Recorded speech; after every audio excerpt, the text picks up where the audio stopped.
Hey everyone, it's LS, and this is going to be the patch 10.17 notes rundown. This was released at a very unexpected time. It also goes by the name 10.16b.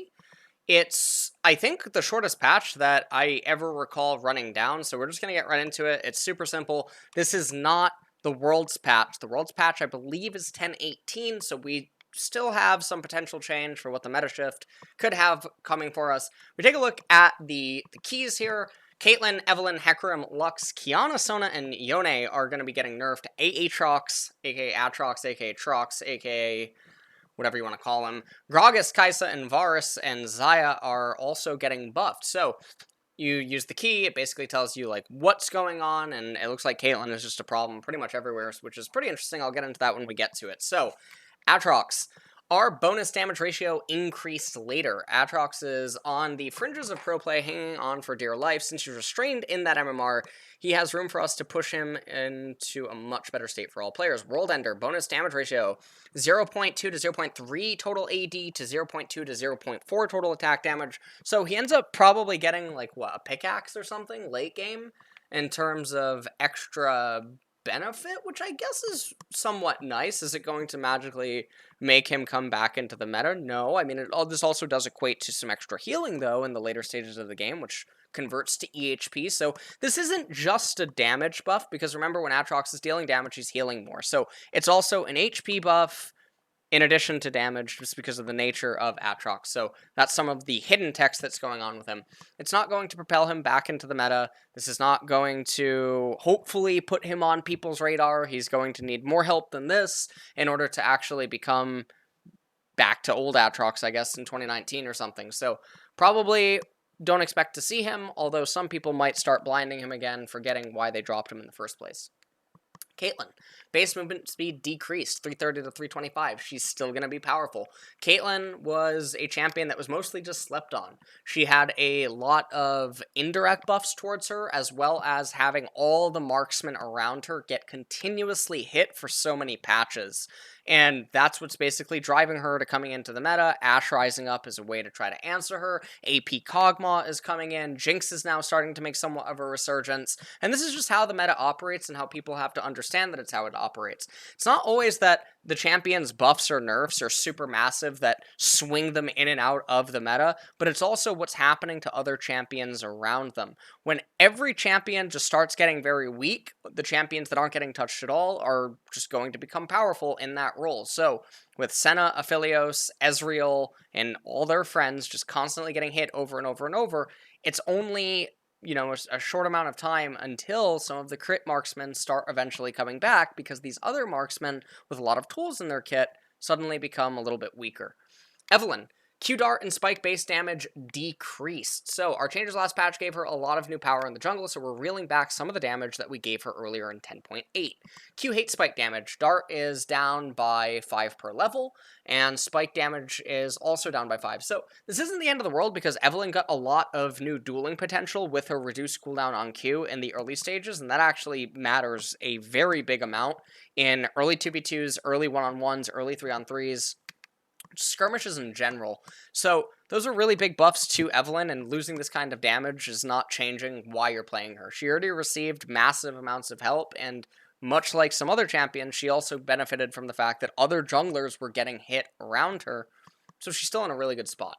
Gragas, base armor increased. So I'm glad that Riot is actually trying to push him ever so slightly into the meta, very, very slowly. His armor's getting raised, he receives other buffs, the Predator changes. Gragas is very well positioned to come back, it's just that we haven't been seeing him yet. So I don't think it's going to be a surprise when he should come out at Worlds, and I don't think anyone should expect that he shouldn't come out at Worlds. I mean, it's a very, very slight buff. I would call it a placebo buff. It's not going to impact whether or not teams do start picking him by any means, but probably helping put him on the radar.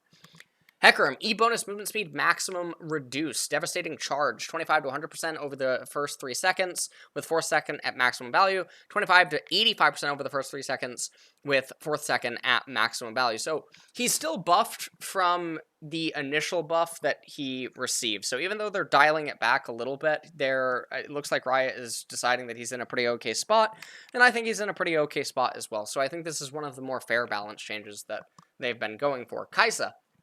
Base AD growth increased. E bonus attack speed increased later. Attack damage growth is up by 0.3. That's not a whole lot, but unlike Freak's patch rundowns, I do not know if this actually changes something with her build. I can't imagine that it does in terms of her evolutions.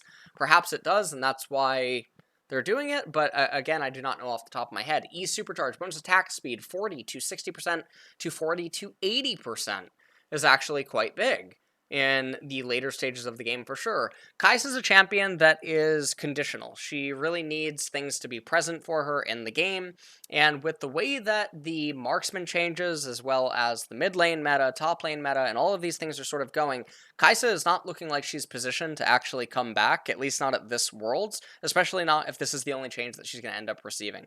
So, other than maybe selling some more skins or something, I don't really know what this buff is supposed to intend to do, because it doesn't make a whole lot of sense. Lux, W shield decrease, mana cost no longer static and increase. Fixed a bug where W would apply 3 times. Thank you, Mark Yetter. I did tweet that one out on Twitter. Thanks to the guy in chat who did also find that while I was streaming that day, and then helped me to recreate it and whatnot to make that clip. W, Prismatic Barrier, Shield, 50 to 150 plus 0.3 ability power to 45 to 125 plus 0.35 ability power, and costs 60 mana to 60 to 80 mana. Okay, well, you don't end up getting W or points in W until way later anyway, unless you're sometimes maxing it first in the support role, I believe. Triple shield, bug fix, fixed a bug that causes prismatic barrier's effect to apply 3 times at the edge of the cast. So one of the things that I will comment about this is that I saw in a tweet prior to making this video that the bug is still there and that it can still happen sometimes. So I don't know if this is actually 100% fixed, but don't take my word on it. Maybe Riot has already realized that tweet and they've already implemented a hotfix again or something. I'm not totally sure. Kiana, W bonus AD ratio decreased. E base damage decreased later. Thank God, I hate this champion. So, W Terra Shape, bonus 0.2 attack damage to 0.1 attack damage. E Audacity, base damage 60 to 200 to 60 to 180. So, Kiana has basically been gone from the meta almost all year. She's not really being picked. She's extremely high variance. In pro play, it's very hard to make her work, and she just requires so much to go wrong in order for her to be effective. Now, Riot did release, I believe, a statement saying that this was mostly because she was dominating at a certain MMR. I think it was like Diamond 2 Plus or something. She had a 56% win rate. And obviously, this is the problem with champions like Kiana and champions like Talon and just roam-centric champions in general, especially when their items are so cheap and efficient, given that she's just able to spam serrated Dirks. She's a champion that doesn't have to CS as much as her other lane opponent, doesn't require as much EXP because of her base damages and how effective she is with just small item completions, etc. And she thrives on a chaotic environment where people are not on comms, people do not know what's going on, etc. And it causes a lot of difficulty to balance her, because if her numbers are completely out of whack and she's in pro play, it means that something is really wrong for a champion like that to be allowed to flourish at that level.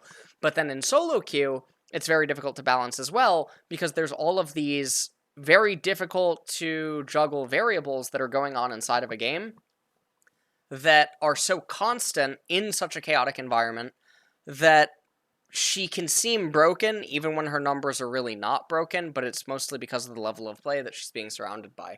So I don't really know what the solution is for Kiana. With the changes ending up like this, I just don't imagine that we'll actually see her return to pro play unless Riot does something within her kit and greatly shifts her. Alternatively, the item rework coming in Season 11 might just make it so that she has a much harder time, because we don't know what, I guess, is totally happening with all of the items in League of Legends. Sona, base health and mana decrease. Q damage ratio decreased. W heal ratio decreased. E self and aura bonus movement speed decreased. Okay, so she's just getting tapped all around. The mana and health does not really matter. Obviously, this is just fixing for simple purposes. Q, Hymn of Valor, 0.5 ability power to 0.4 ability power, okay. W, Araya of Perseverance, 0.25 ability power to 0.2 ability power. E, Song of Clarity, self-movement bonus movement speed, 20% plus 0.03 per 100 ability power to 20% plus 0.02 per 100 ability power. And then aura bonus movement speed 10 to 14% plus 0.3 per 100 ability power. Okay, so these are definitely nerfs to Sona. Sona is one of those champions that is very, very difficult to balance. Most of the times that she's popped up in the meta in recent times were, one, abusing the Spell Thief's Edge up in top lane, the support item. They managed to take that away, and thus they hit a lot of champions on only Sona, as well as the Sona Taric, Sona Tahm Kench, Sona Braum, lanes like that were going on down in bot lane. I think that barring some sort of a rework, Sona probably will not see the light of day as an actual competitive champion outside of these types of gimmicks or these types of strategies.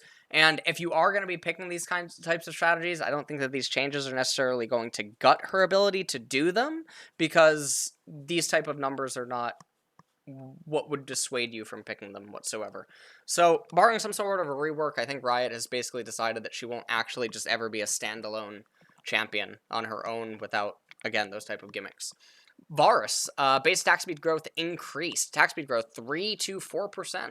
I guess that's not super bad. He gets a dagger and a half for free, which is kind of nice for both lethality Varus and attack speed Varus. Well, I guess actually for all three, crit Varus as well. So getting a dagger and a half for free is definitely very nice, and it helps pretty much every iteration of him. So I think that's a very welcome change, especially since Varus, I think, is...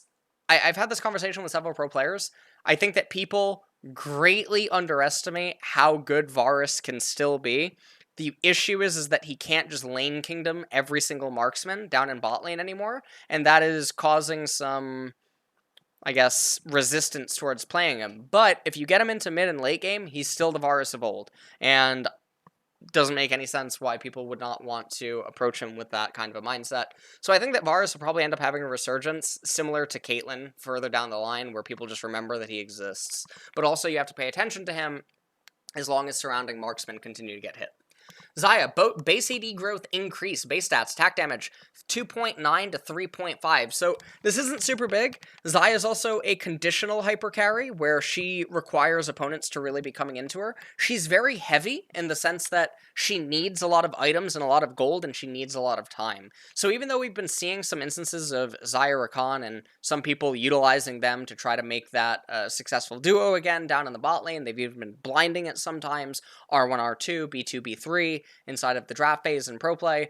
Xayah is just still Xayah. You're mostly picking her as a response to a team composition, and she's not strong enough in her current state or with the way that items are to just be a standalone marksman that you should want to pick over what others that are available. She's gotten a lot of indirect buffs, not even just the ones that I'm referring to in regards to like Caitlyn, where other marksmen are getting hit, but Xayah actually utilizes the crit items a little bit more than some other marksmen, and they did get buffed. So that, along with her ultimate buff and now her attack damage growth, I mean, all of these do factor in together, but still not enough. Yone, Q-base damage decreased later. R no longer applies lifesteal. While not currently overpowered, we expect Yone isn't long-term balanced, and we will continue to grow from where he is, and where he is the strongest. Okay, so Q Mortal Steel is losing 5 points per rank. Well, actually, it scales all the way up, so he just loses 20 at max rank, which is actually a pretty big deal. Also, at rank 3 in laning phase, losing 10 is a pretty big deal for setting up lethals. Because it means that if you trade on your opponent like 3 times or something with basic QE combos, as well as the echo damage via his E, because you have to remember what this also does to his echo damage. So it's not that he's just losing damage on Q, he's losing damage on E as well, even though that's not explicitly stated here. It's just how it works with how his trade sword and stuff work. This is a big hit to him in the early game, but he's a champion that should already have a very weak early game because his mid and late game is monstrous. I am glad they didn't go way harder on him, because I don't think that he is overpowered. I agree with the sentiment that he's not currently, and I think that there is definitely a lot of play around. When he gets into free lanes, though, he's obviously a nightmare. It's very unfun to play against, and it is quite a nightmare to try to go up against it. So in that regard, he is kind of fun. Fate Seal no longer applying lifesteal at 100% effectiveness. I didn't even know that was intended, so they did state that it's a bug fix, so that's pretty much it. And that's it. This was a extremely short patch. Not a whole lot of changes. We could just recap. None of these things really affect competitive whatsoever. This was not really a competitive patch, and I say that with even more certainty because Yone apparently is disabled for Worlds. I really hope that they change their decision on that or their stance on that, because there's been 2 months to prepare for the champion, and I think it's foolish that he wasn't allowed for playoffs or something like that, especially when he was so close in release to Lilia, and yet Lilia is out there, and she's not really causing such a big ruckus pretty much anywhere. It just doesn't make sense to me, especially because I think that Yone is very important for a world championship, given that he's exciting to watch, he's cool, he's flashy, and it's just very good viewing experience. So, I don't know. No petitions here, though. No way to get Yone back. So, I think that's it. And I hope that you guys enjoyed the patch notes rundown. If you are watching this and you're from Patreon or something like that, and you're wondering, well, what kind of changes is this going to have on the LSXYZ 9 Patron solo queue tier list? Pretty much nothing. Nothing here is nothing's getting hit. All right, nothing's getting hit. This is one of those patches that it is definitely a lull state. So there you go.